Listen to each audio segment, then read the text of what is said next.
Standard Bank's purpose at the moment, we define it as Africa is our home, we drive our growth. And that's important to us because it speaks to the emotion that we feel for our beloved continent, which is why we refer to it as home.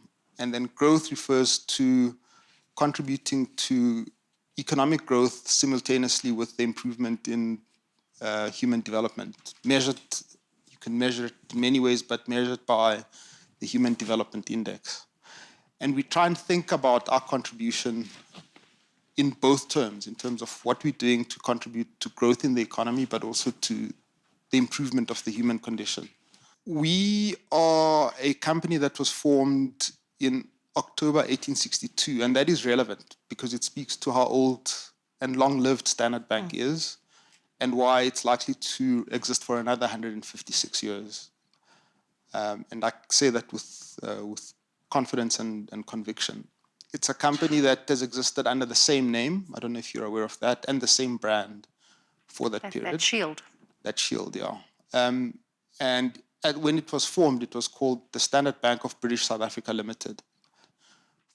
We got rid of the British, but we kept the Standard. And I say that jokingly because our colonial history is part of who we are and we own it. So I'm not one to try and pretend that Standard Bank does not come from a colonial past. That's who we are, that's where the company comes from. We're proud of what the company is today and where it has come from. And we understand what it needs to do to contribute to the future of the African continent. The next important point in that context is we've survived wars, we've survived pestilence, we've survived the collapse of IT systems, and we will continue to do that going forward. That's important because it shows you that we're a company with resilience. Right up until around 2008, as you say, we had operations in a handful of African countries, but also outside the African continent. Our bank outside the African continent, if it had been listed around 2007, around 2008, would have been amongst the 4 largest banks in the country. It was a massive operation, it was big. But a combination of things happened. You had the global financial crisis, you had a change in competitive dynamics in emerging markets, you had a change in the global regulatory rules and how banks were being managed. You had an increase in capital requirements, you had an increase in liquidity requirements, which made it very, very difficult for mid-sized banks operating out of the UK to be in existence. You either had to become a large bank or you had to become the pressure on the middle. Yeah, you had to be a boutique. And we ran our international operations out of the United Kingdom. And so it no longer made sense to try and compete outside the continent.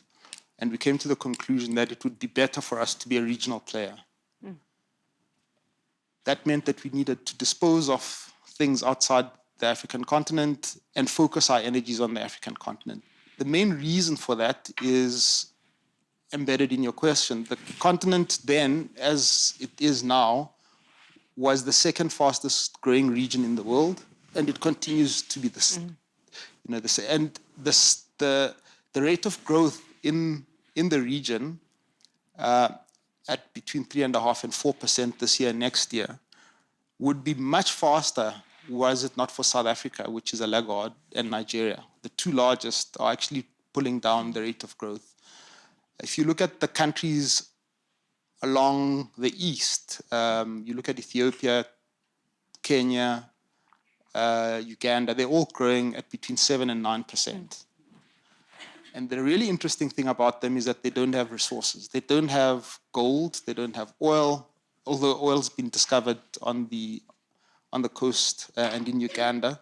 But they're countries that have relied on improving the policy environment, improving the human condition, and as a consequence, diversifying their economies and therefore growing much, much faster than the oil exporting countries on the west coast, like Nigeria, Angola, which are growing at around 2% and 3%. The point is, these countries have been growing this fast since around 2010.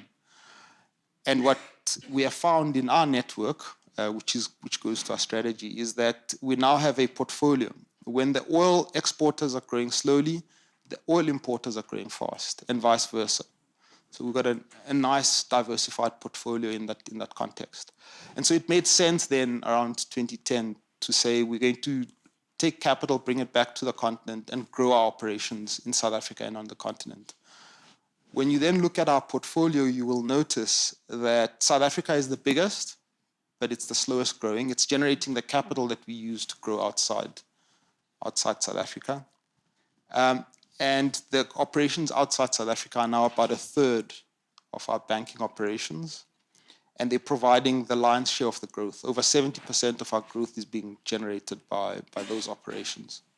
Let me close this answer by making reference to what strategy is all about. Our view is that strategy is, using the Porter analysis, is what do you have and do that others don't have or can't do that puts you in a position to generate superior returns.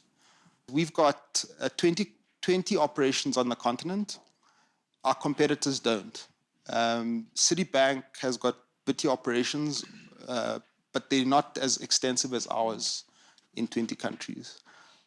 We've got local competitors, but they don't have the same network. And we're therefore able to service multinationals and domestic corporates in a way that competitors just cannot. We have people sitting in London and in Dubai and in Beijing, the major money and capital centers of the world that give us access to the investment community. That, in combination with our network on the ground, is not easily replicable, which is why we're able to compete. The treasurer of GE can get annoyed by our colleagues in Angola, phone our colleagues in New York. They'll be on a train by mid-morning. They'll be shouted at. They'll be back on the train, and they'll be back in the office by late afternoon. And the phones will ring. And the phone will ring, and the problem will be solved in a way that, I mean, other people can't really do.